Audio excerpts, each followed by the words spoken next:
Down in the deep, when your brain goes numb, you can call that mental freeze. When these people talk too much, put that shit in slow motion. Yeah, I feel like an astronaut.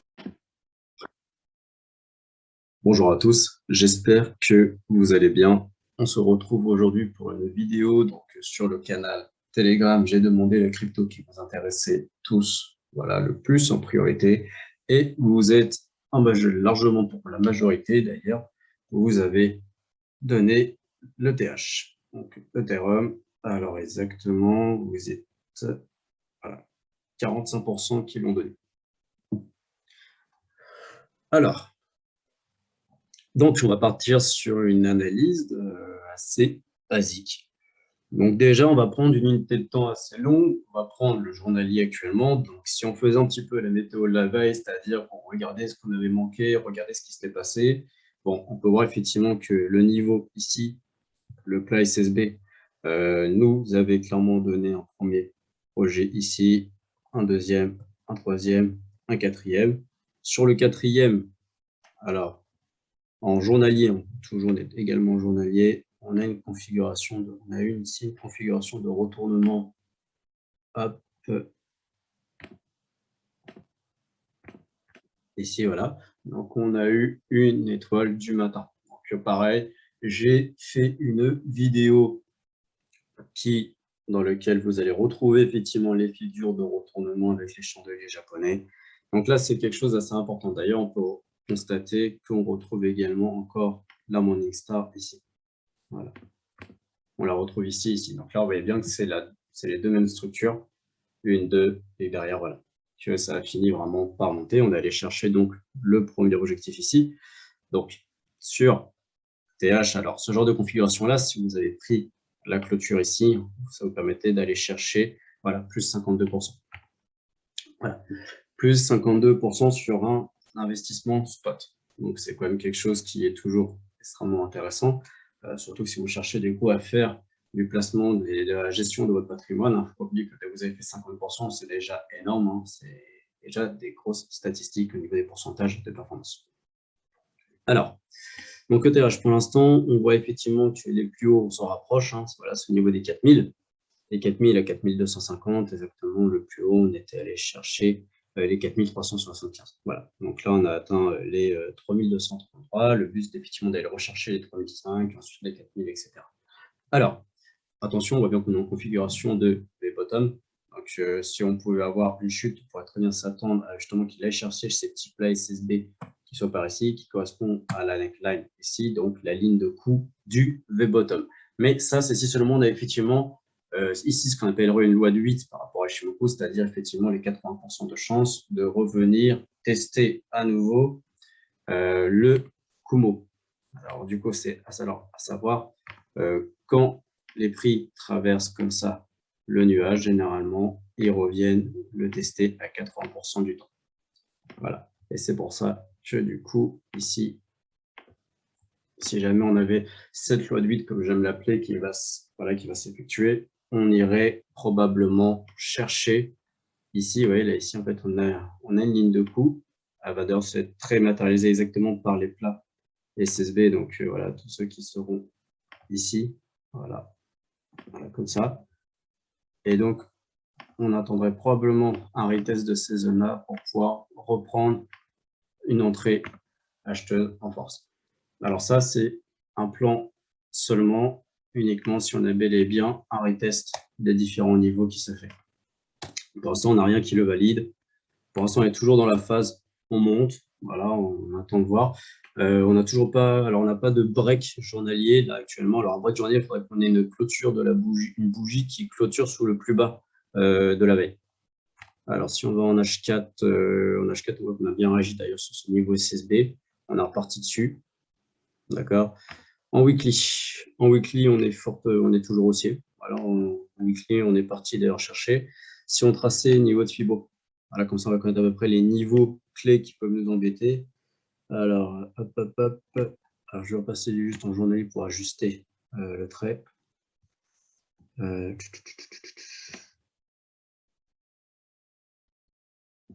Voilà, c'est ça. Bah, là, on arrive exactement justement sur les 0, sur 61,8. Donc, attention, on arrive sur une zone où les prix pourrait être amené à effectuer une correction. Je ne dis pas que cela va arriver. Je vous dis effectivement que là, attention, on arrive sur des zones, on arrive sur des prix, on arrive sur, excusez-moi, je suis malade, sur des niveaux de Fibonacci qui peuvent du coup nous donner un petit retracement. Après, le retracement ne veut pas dire que ça va s'effondrer.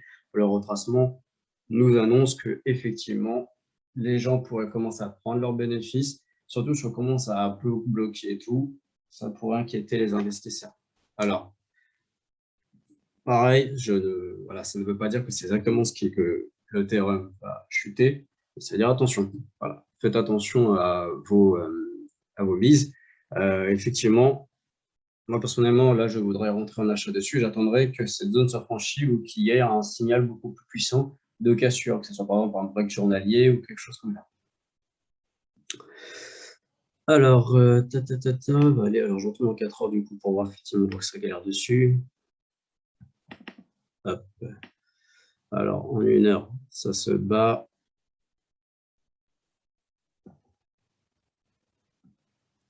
Ok, alors en 1 heure, je vais pouvoir aussi très bien aller placer les canaux. Je pense qu'on va pouvoir aller les tracer.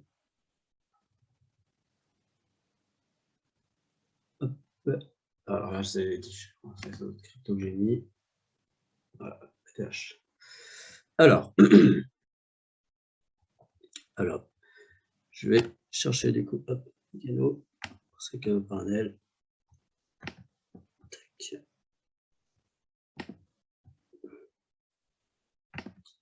Voilà, ça aussi qui est très pratique en crypto, c'est que c'est vachement propre de chercher le design. Donc là, si je prenais simplement hop, le début de là à là, voilà, donc là, j'ai déjà un canal où on voit que, hop, ici, j'ai ça, c'est de chercher là-haut. Et à l'inverse, j'ai eu ici, là, plein d'entrées, et une nouvelle fois un retest là. Alors, donc là, on est toujours clairement en phase haussière. Donc, bon, là, on sait qu'ici, on a la zone, voilà, les 33, les 3350, 3346, ça va être la zone qui va vraiment falloir casser les 0,618 de Fibo. Donc, c'est cette zone-là. Là, on est entre les 50 et les 68, donc cette zone qui a des mouvements. C'est pour ça que là, on a vu du retest le plus bas ici. On s'est fait d'ailleurs rejeter par les niveaux SSB. Donc, voilà, c'est voir comment ce niveau-là, c'est comment ça va se passer ici. Alors, comment cela va se passer? Alors, pareil, là, du coup, en utilisant les niveaux de Fibo, donc là, je vais tirer celui-là.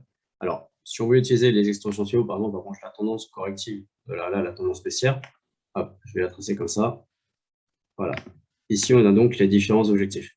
Donc, effectivement, si effectivement l'inverse rectangulaire est monté, on aura en niveau 2 les 3575 et en 2,618 les 3760. Voilà, ce sont les extensions de Fibo qu'on aura sur l'ETH si jamais effectivement il continue à monter. Alors, les bases au niveau de tout ce qui est l'analyse du trading, tout ça et tout, il faut trader ce que vous voyez et pas trader ce que vous voulez qui arrive. Donc, si jamais, par exemple, bah, on a une cassure, donc là, alors, c'est si jamais, bon là, du coup, on est vu qu'on était sur les zones FIBO, donc on va attendre voilà, un retest. Voilà, si jamais il cassait ses plus bas par là, on devrait attendre un retest au niveau des 61,8 de la correction pour pouvoir prendre le mouvement vendeur. Vous pouvez, dans ce cas-là, sur par exemple Binance, aller sur l'ETH DOM. L'ETH DOM, en fait, c'est le fait de parier sur la chute de l'ETH. En fait. Voilà, c'est la chute de l'ETH. Voilà. D'ailleurs, on peut la voir d'ailleurs ici, je crois d'ailleurs, si je vous... Hop, je remets... Voilà, voilà, hop. Voilà. Ça, en fait, c'est la chute de l'ETH. C'est la chute de l'ETH. Donc, forcément, bah, quand l'ETH monte, lui, il chute et voilà, inversement. Voilà. Donc, pareil, il peut être utilisé. Vous pouvez l'utiliser, ça va être par exemple en journalier. Voilà. Il va pouvoir, par exemple, vous donner...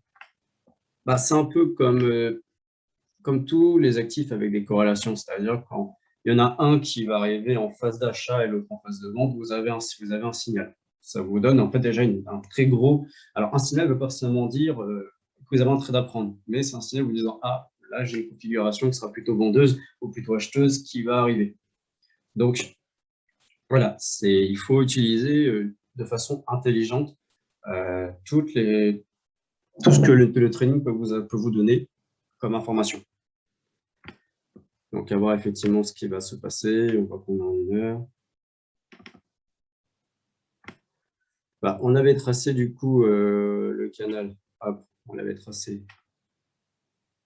Hop, hop, hop, hop. Ouais, il est déjà pas mal, entre guillemets, déjà pas mal entamé. On verra. En 1 heure, je l'avais tracé de l'autre côté. Si je trace comme ça, je ne vais pas avoir vraiment une bonne base propre. Je vais avoir ça.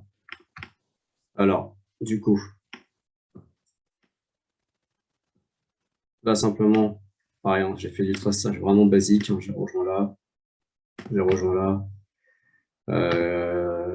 En dessous, ça rejoint ici. Ça rejoint là. Voilà, et on voit également que ça a supporté les prix. Donc, quand vous faites comme moi du traçage un peu large, comme ça, au niveau des différents canaux, quand vous avez des canaux, vérifiez qu'il est cohérent. Vérifiez vraiment que les prix, les bornes hautes, bornes basses, vont vraiment donner des réactions. Sinon, ça ne sert à rien, c'est que ce n'est pas des bons repères. Voilà. Donc là, à surveiller, parce qu'effectivement, si lui nous faisait une sortie par le haut, à l'inverse, on aurait, pardon, hop.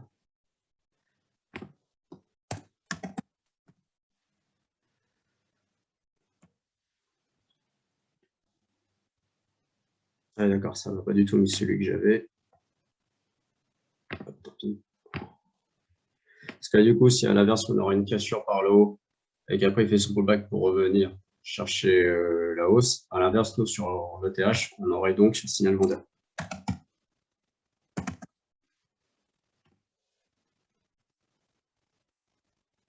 Voilà. Donc, du coup, à voir également comment va se passer la différente cassure au niveau des canaux pour les deux. Parce que, alors, il y a aussi un autre canal qui est là. Donc, si on rejoint le bas ici, on rejoint le point là, hop, on arrive dessus.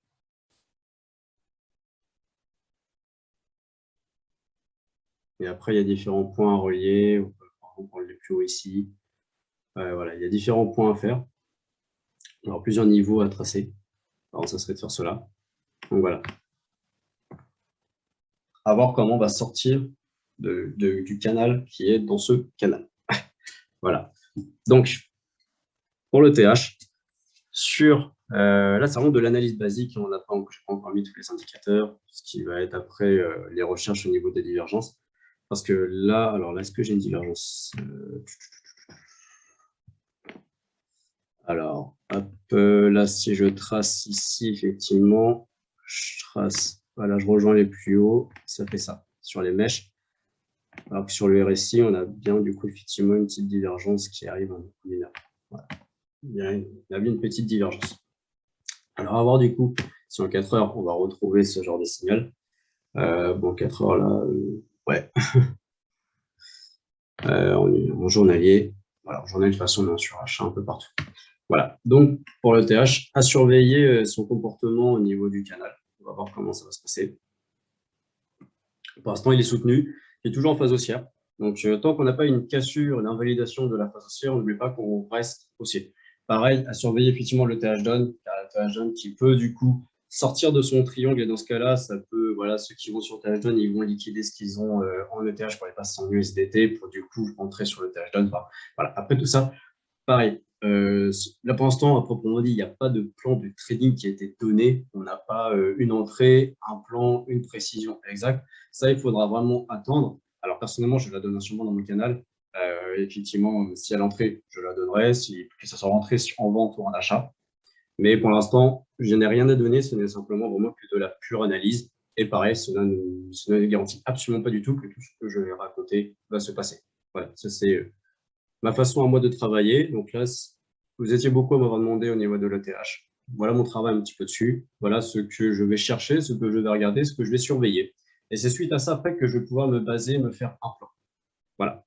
Sur ce, Je vous souhaite à tous une très bonne journée.